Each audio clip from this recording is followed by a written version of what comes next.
Never-Ending Chain by Dragon Translator. Chapter 126. How a Magic User Sees the World.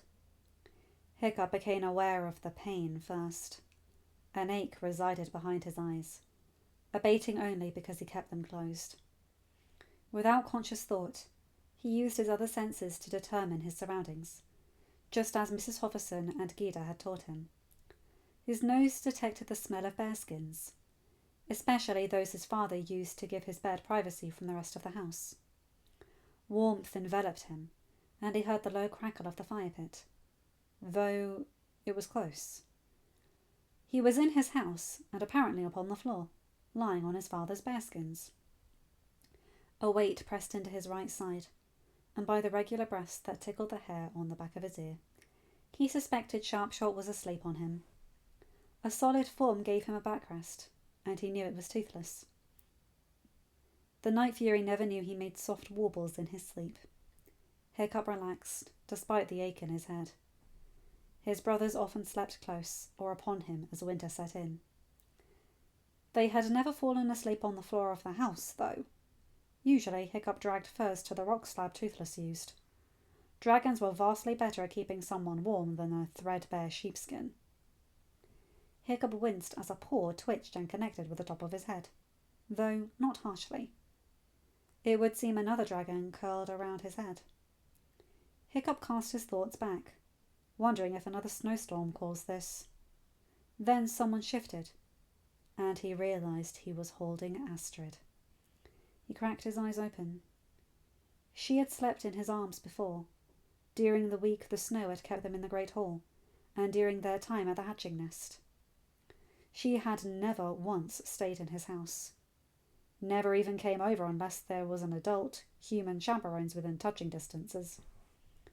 This was dangerous on so many levels that Hiccup's head spun just thinking of them.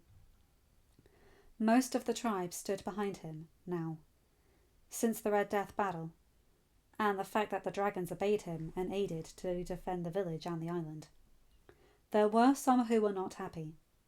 No matter, they had peace now. If they found out about this, Hiccup knew they would cause trouble.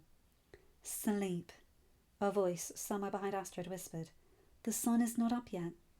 Hiccup stilled. Gita's voice calmed him somewhat. If she was here in the house, then they had a defense against any accusations, which Hiccup knew his grandfather would be the main one slinging at him. The man had not gotten over the fact that the raids were no longer an issue. Hiccup knew the man blamed him. With houses not needing constant repair, or even to be entirely rebuilt, the wealth and influence the Jorgensen clan once enjoyed had diminished. Old Man Jorgensen did not connect the fact that most of his clan, himself included, had spurned the village with their rudeness back when the raids were happening.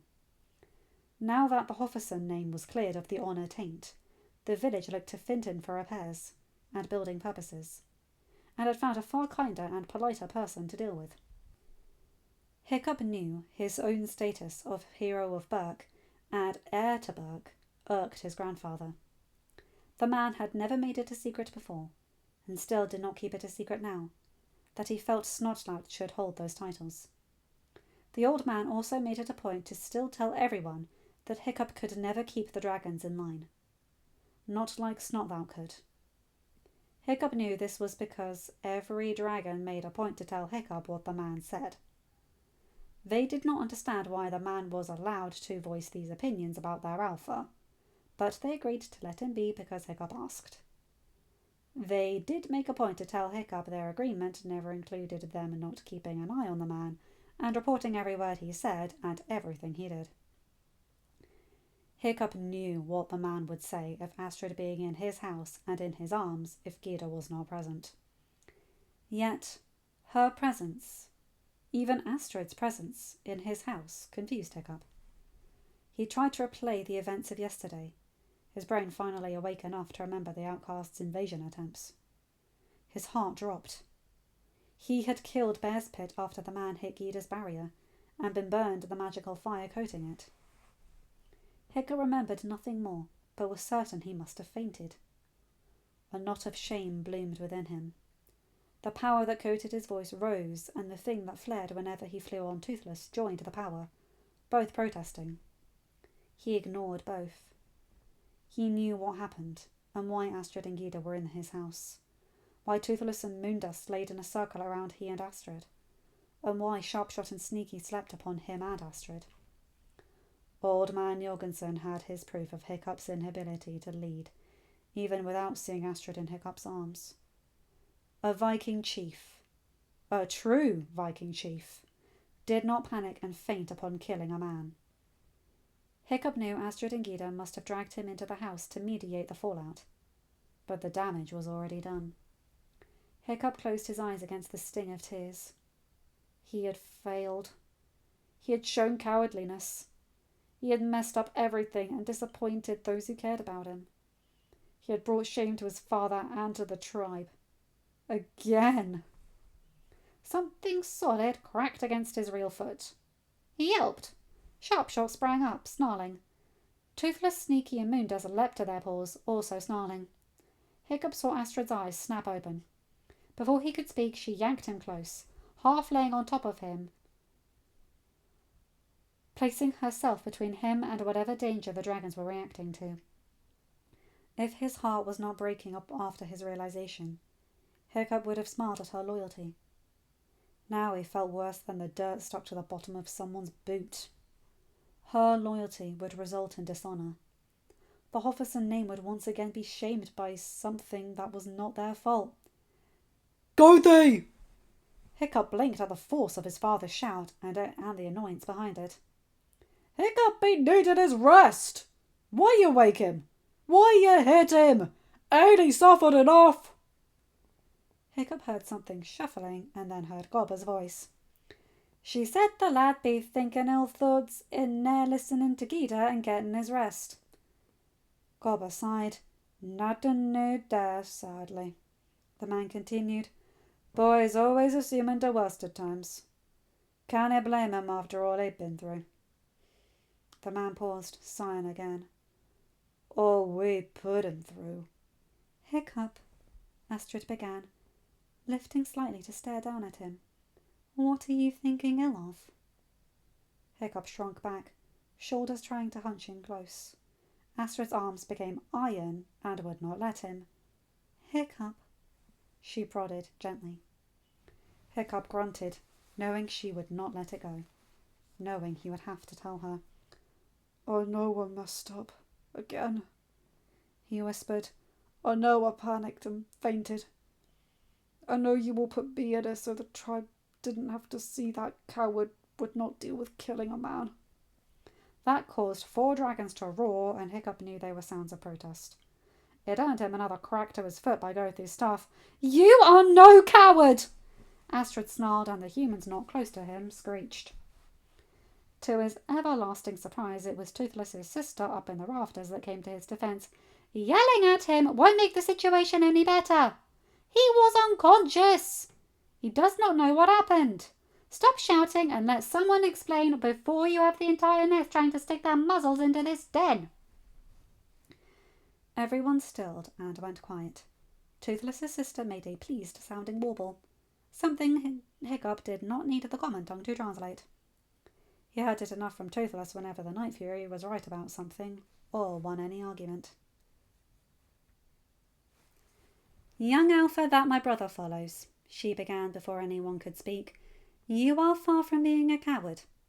You almost died defending your nest from an invasion attempt.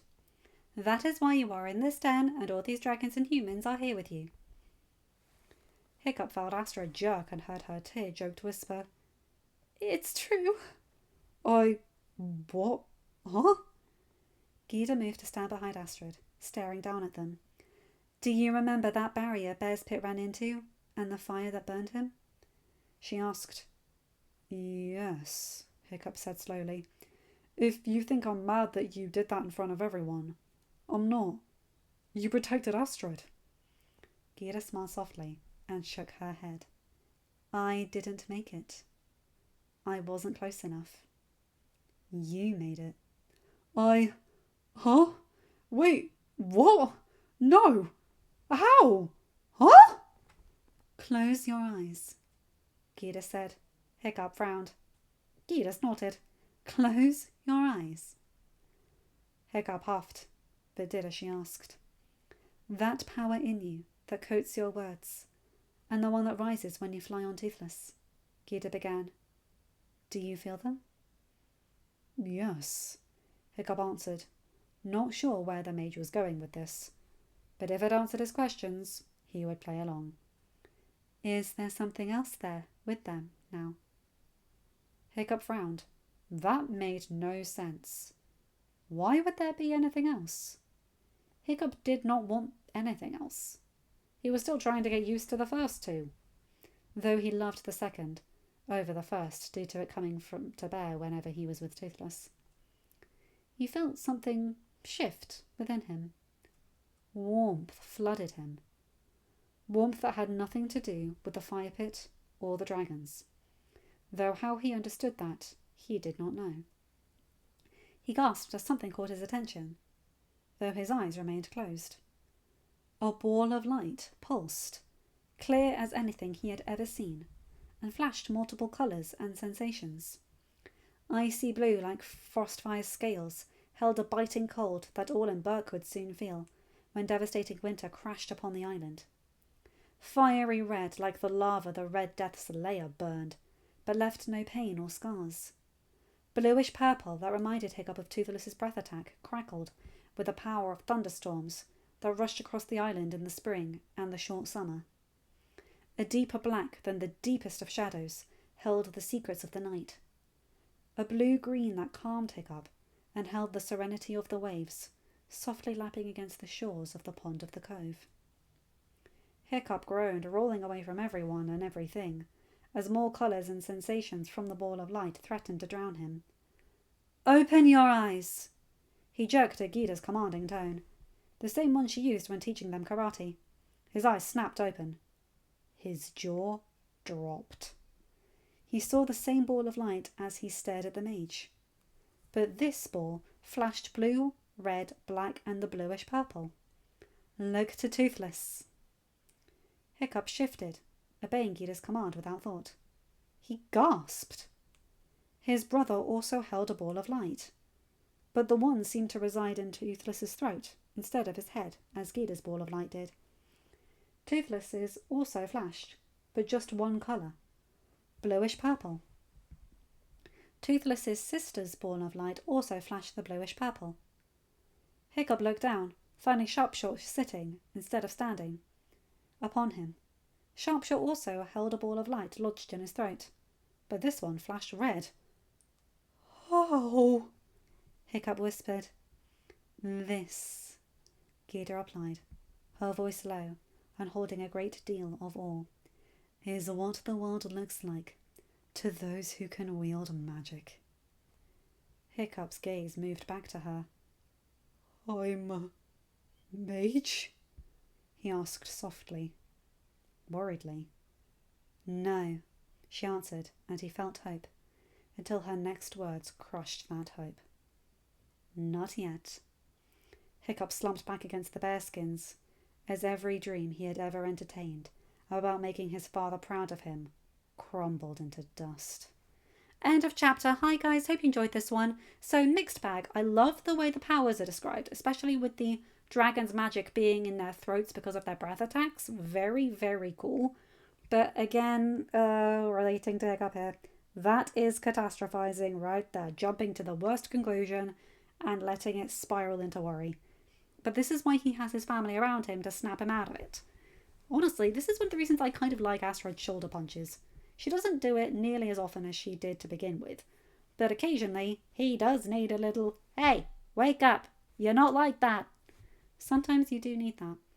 My family don't do that to me, but sometimes if one of them sees me on the landing, which is where I sometimes go if my anxiety shocks me out of my bed, they'll sit with me by the stairs and talk until I get my issues out.